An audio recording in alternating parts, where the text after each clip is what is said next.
Hello, I'm Wenzhi Zhang, who majored in international business. Today, I would like to critically compare different global perspectives to enterprise.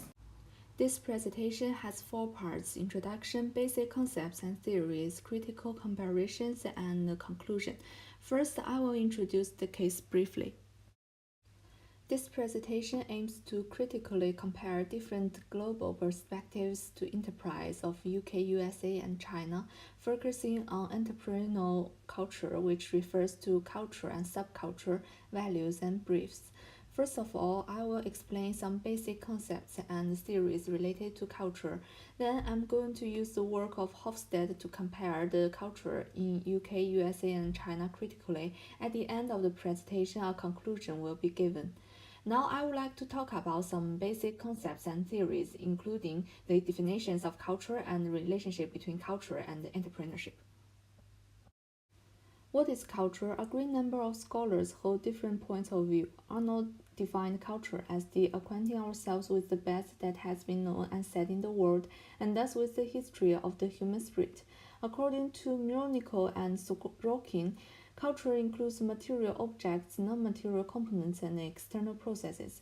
In my opinion, culture is an aggregate of material objects and spiritual products which can influence the concept of human beings.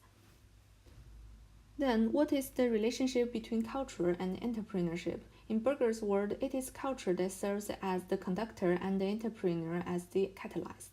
Also, it has been established that the level of entrepreneurial activity varies across countries and regions, and this variation has been associated with social benefits. As such, in order to have a favorable environment of entrepreneurship, providing a national culture that supports and encourages entrepreneurial activity is needed. Many theories have been proposed to define different kinds of cultures in past studies, including Clark-Hall and Stolbeck's classification of value orientation, Inco's and Levinson's model, and Hofstede's cultural dimensions theory. However, Clark-Hall and Stolbeck's work is short of data related to countries and society, and Inco's and Levinson's work only involves several countries which cannot be referred in a wide range. Comparing to the other two theories, Hofstede's work highlights the most significant features of the culture, and it has become an international standard which has been widely used. In this way, I'm going to use Hofstede's culture dimension theory to compare different global perspectives to enterprise.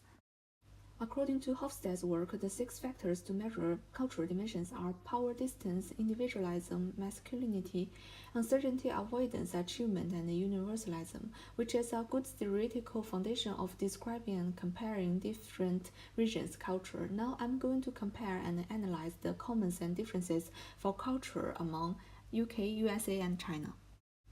Power distance is the extent to which the less powerful members of organizations and institutions accept and expect that power is distributed unequally. In lower power distance cultures, inequalities among the members of society are expected to be minimal, while subordinates are more likely to be consulted by superiors.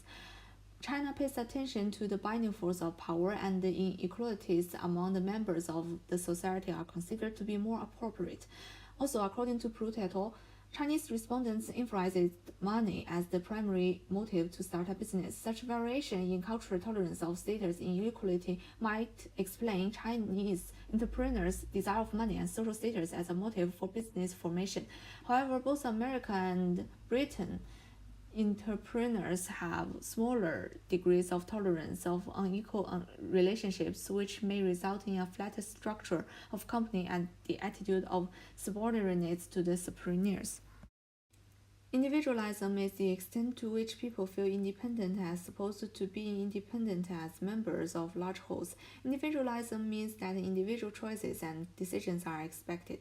Collectivism means that one knows one's place in life, which is determined socially. Industrialized nations such as the United States and Britain are usually regarded as individualistic, while collectivism is one of the significant features of Chinese. Americans and British value independence, individual innovation, and personal expressions more. They have culture centered on individualism, and their focus on self awareness can encourage more competitions, personal characteristics, and personal goals. While in China, the realization of personal value is more based on the social system. Chinese people emphasize the sense of collective belongings and individuals obey the collective rules. In this way, entrepreneurs from different countries may value different. Masculinity is the extent to which the use of force in indoors socially. Members of society with high masculinity tend to use achievement as a driving force and consider others less, while society with high femininity pays more attention to the quality of life. Existing research positions entrepreneurs as necessarily individualistic, ruthless, aggressive, and competitive. According to Gyazi Zanglu and Dang, entrepreneurial masculinity can be defined as a sign of a hierarchy, a concept of winning and providing through successful entrepreneurship, a distinction between themselves and the urban enterprising men, and the alienation of enterprising males who personify the wrong sort of enterprising masculinity.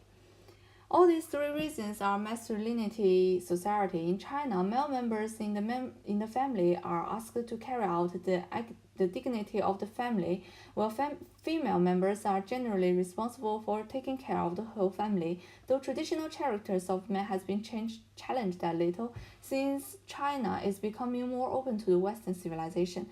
In UK, people live in order to work and have a clear performance, while in America, behaviors is based on the shared value that people should strive to be the best they can be, and they tend to display their achievements in life. In this way, entrepreneurs of these countries tend to have a high masculine orientation. Uncertainty avoidance deals with a society's tolerance of uncertainty and ambiguity. Entrepreneurs were close to neutral on a question that equated failure with loss of faith or respect, but they disagreed more that starting a company means a risk of not getting your past employment back if it fails. Entrepreneurs mostly agreed that starting a company implies risks, but it adds to the excitement of your life. A tolerance of competition is also implied in different responses to the question of what entrepreneurs do. Americans generally accept of uncertainty and risk, however, the entrepreneurial culture in China prefers avoid uncertainty and risk. UK stays between the USA and China. To the extent that cultural values lead to an acceptance of uncertainty and risk-taking, they are expected to be supportive for the creativity and innovation underlying entrepreneurial action. Achievement and ascription describe how power and status are determined, while achievement describes the power and status are achieved through hard work and competition. The ascription describes the power and status which are ascribed by birthright, age, gender, etc.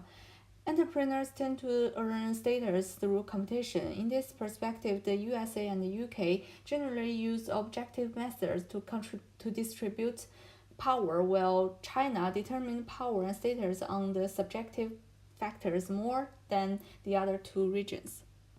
Universalism describes the norms of regulating behavior. A tendency toward a relatively weak control over people's impulses is called particularism, whereas a relatively strong control over people's urges is called universalism. Entrepreneurs will tend to observe and believe in the universality of human experience. The regulating in China is stricter compared with the US and the UK. Chinese do not put much emphasis on leisure time and control the gratification of their desires. Also, they think their actions are restrained by social norms and feel that indulging themselves is somewhat wrong. However, in both UK and US, people are more particularism. Americans follow the rule of work hard and play hard, while British prefer to have a positive attitude and a tendency toward optimism. In addition, both British and Americans place a higher degree of importance on leisure time. This presentation compares the entrepreneurial culture based on the background of the three countries. Now I'm going to make a conclusion by summarize the features of entrepreneurial culture in these three countries. The characteristic of the entrepreneur culture can be seen from this form. Hofstede's cultural dimensions theory also have some weaknesses to define the characteristics of entrepreneurial culture. For example, Wang pointed out the Chinese collectivism is mainly reflected in loyalty towards the family, while the collectivism tendency in work behavior is much lower. Winokur et al.'s work results in 2007 also show that, contrary to prior evidence, high uncertainty avoidance could actually push individuals towards self-employment, which means uncertainty avoidance is complex and cannot be described simply. Besides, Sheng in 1993 reported that the association between individualism, power distance, and innovation rate was not stable over time, so there are still lots of work to do in the future. We cannot use words like good or bad to evaluate culture. Each kind of culture has its own feature which come from people and history of the region. Multinational companies should carefully study local culture and find the impact on enterprises when entering into foreign markets in order to adopt appropriate strategies. Here are the references I use. Thank you for watching.